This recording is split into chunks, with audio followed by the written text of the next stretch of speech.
5.5b, Coordinates and Proof. Warm-up. For isosceles triangle FUN with FU equal to UN, set up a coordinate proof to show that the segment connecting F to the midpoint of UN and the segment connecting N to the midpoint of FU are congruent.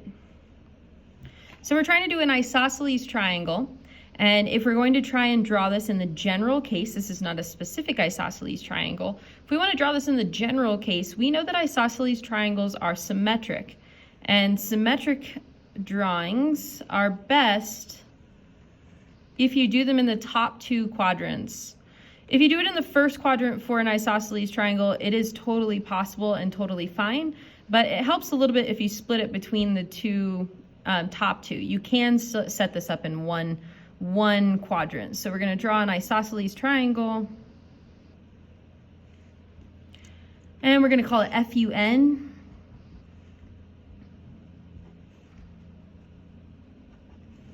There's our FUN triangle.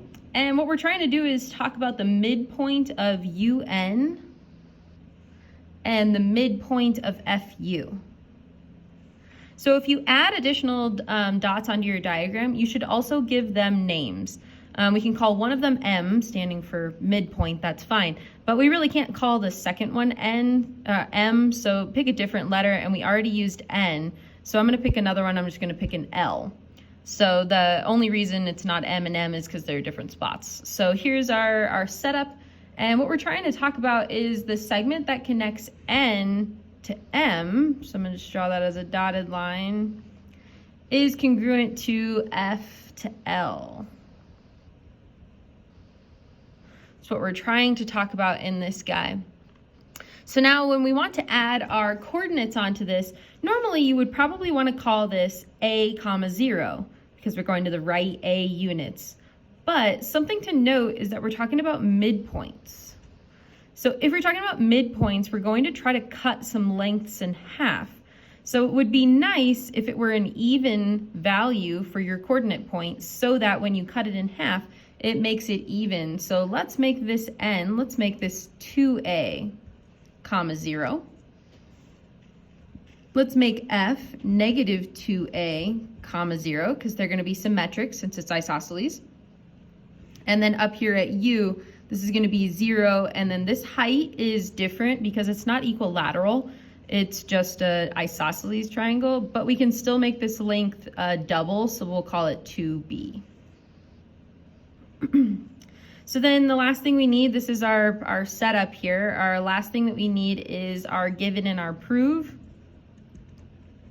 So given isosceles triangle, FUN, where F is at negative 2A, 0, U is at 0, 2B, and N is at 2A, 0. We're trying to prove that F to L is congruent to M to N, or N to M. This was just a setup. We're not actually going to prove it, but we were setting this up. If we're given this triangle with these coordinates, we're trying to prove that those lengths are congruent. All right, now we're going to actually start proving using coordinate grids. We're going to start with specific cases where we're actually given values for the proof. Then we're going to work our way towards trying to prove these things in the abstract. So can I prove this for any given right triangle and not just this specific right triangle? So we're going to start with specific, and then we're going to move our way to abstract. So it says given triangle DEF, where D is at 0, 0, and E is at 6, 4, and F is at 4, 7.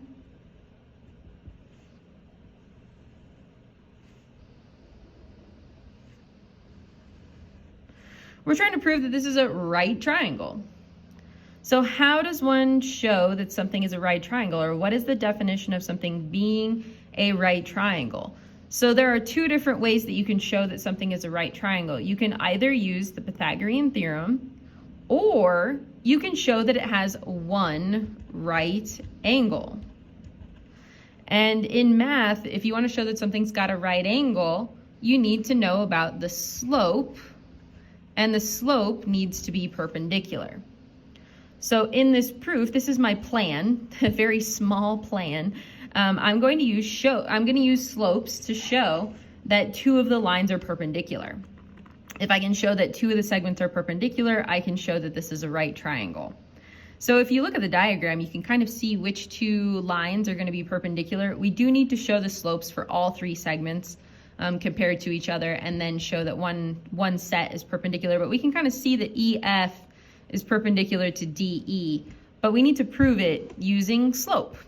So when you're writing a proof for a coordinate proof like this, it's very informal. This is not like two-column proofs. It's not even like the flow proofs. Really what you do is you split it into your math and into your statements, and usually we kind of write them on top of each other. And you need to declare what kind of math you are going to do. So I'm going to say that I'm working on slopes and kind of underline it. And then I'm going to list my slopes underneath. So let's start with the slope of DE. So you can either use the grid to rise and run. We can see we rise 4 and run 6 on the grid. Or you can use your coordinate points to actually do the slope formula written out. So 4 minus 0 over 6 minus 0 is 4 over 6. And then that reduces to 2 over 3. And you can check that if I go up 2 over 3, I see I go through the coordinate point up 2 over 3. So that slope is accurate. So then let's do the slope of EF. These are the ones we think are perpendicular to each other. If I check this one, I go up 3 and left 2. So it's going to be a negative 3 over 2. If I use my coordinate points, I'm going to do 7 minus 4 over 4 minus 6 is going to be 3 over negative 2, or in other words, negative 3 halves. These are the ones we thought were perpendicular to each other. Indeed, they are. I can see that these are negative reciprocals of each other. 2 over 3 flips to become negative 3 over 2. We do need to show the last one just to be thorough. Slope of DF, if I do it with my coordinate point, 7 minus 0 over 4 minus 0 is 7/4. So that slope has nothing to do with the other two. So these two, I like to do a little arrow like that, a little connecting, and say that those are perpendicular. So now we've done the math. This was definitely the harder part of the proof. You've basically gotten there. You've shown that there's perpendicular segments. So now what we do is our statements.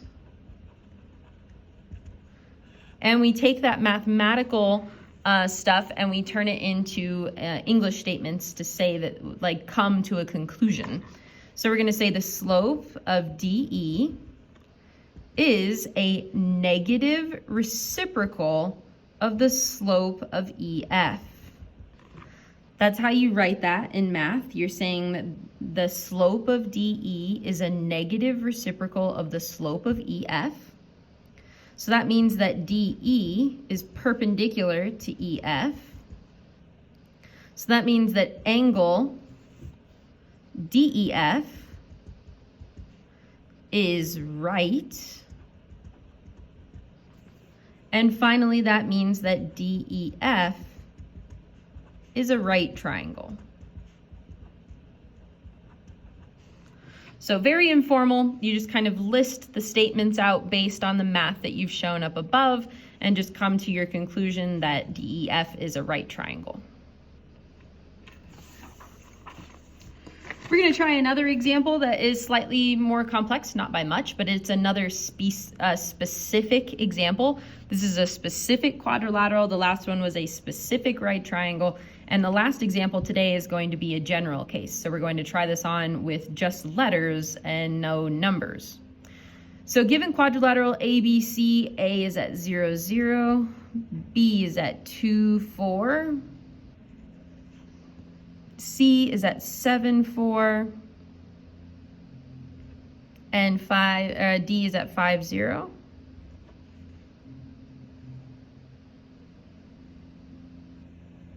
So here is a specific quadrilateral, and we're trying to prove that it's a parallelogram. Parallelogram, so the first thing that you need to show for, this is my little plan, The first thing you need to show for parallelogram is parallel lines. Both sides are parallel to each other, parallel lines. But the second thing that you need to prove is that the opposite side lengths are congruent, or the same length. And what's a synonym for length in math? Distance. So in this one, we are going to have two sets of math. We're going to be showing some slopes and some distances. So we have to show that the slopes are parallel and the lengths of the lines are congruent, that the distances are congruent. So let's start with slopes. So if we do the slope of AB, again, you can either use your grid or you can use your coordinate points, either one. If we're going to do AB, we're going to do 4 minus 0 over 2 minus 0 is 4 over 2, which is 2. The slope of DC, we're going to do 0 minus 4 over 5 minus 7, which is going to be negative 4 over negative 2, which is going to be another positive 2. You can see that on the grid, rise 4, run 2. 4 over 2. And then we're going to do the slope of AD. If you do the slope of AD, you can see that it's a horizontal line, which means the slope's going to be 0. So if you can see that on the grid, you can skip to 0 if you like, or you can still do it using your coordinate points. So 0 minus 0 over 5 minus 0, which is going to be 0 over 5, which is 0. So you can prove it using your math, or you can just say that the slope of BC, I can see on the grid, is 0. So now we also have to talk about the distances. So there's my slopes. I can see that they're parallel. 2 equals 2, 0 equals 0. So our opposites are parallel. And then now the distances, we need to show that each line length is congruent. So the two that are definitely easy, we don't even need to use the distance formula, is AD and BC. So the distance of AD is 5 units long. I can just count that. The distance of BC is also 5 units long. Oh good, those are congruent. Can see that they're the same length. But now we got to do the distance of AB and DC. Well, I can see that they're the same length because their slopes are exactly equal. But recall that to do the distance formula, you're really doing the Pythagorean theorem repackaged. So this is a height of 4 and a length of 2.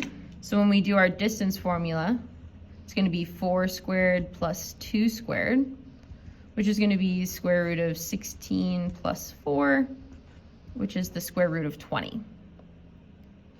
So then the distance of DC is going to be exactly the same. I can see it's a 4 by 2, so it's going to be a 4 squared plus 2 squared equals the square root of 20.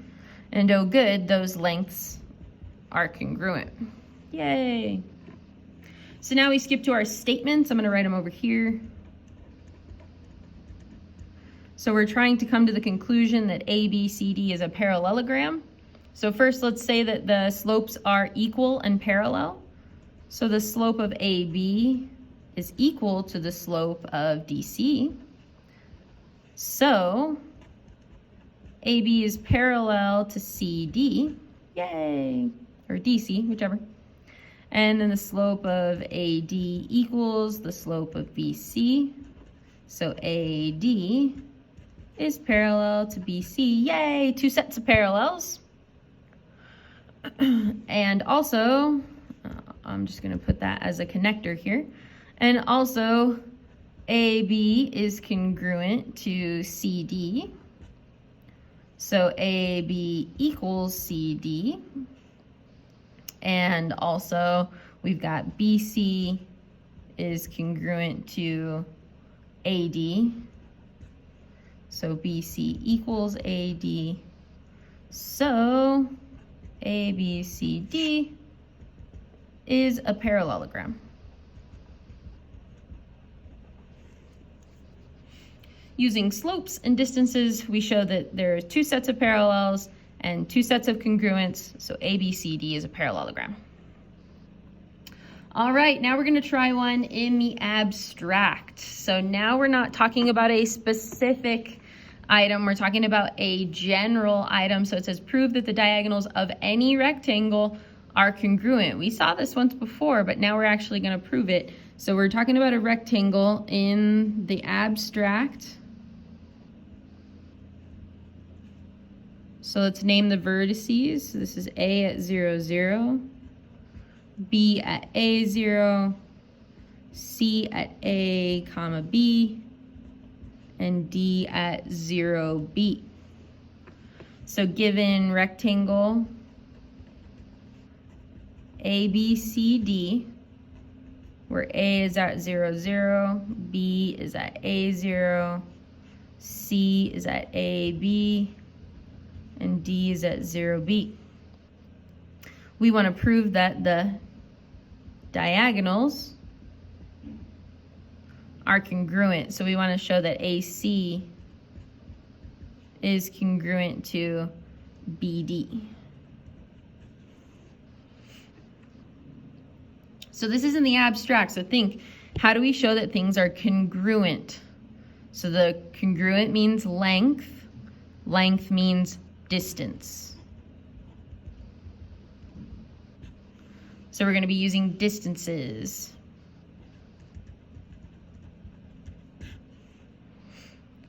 So we'd like to show that A to C is the same length as B to D. So we're going to start with the distance of AC. So in this case, you can't count the grid. So you can't count necessarily how long, the lengths are, but you actually can, because you can see that this side length is A and this side length is B. So it's going to be A squared plus B squared.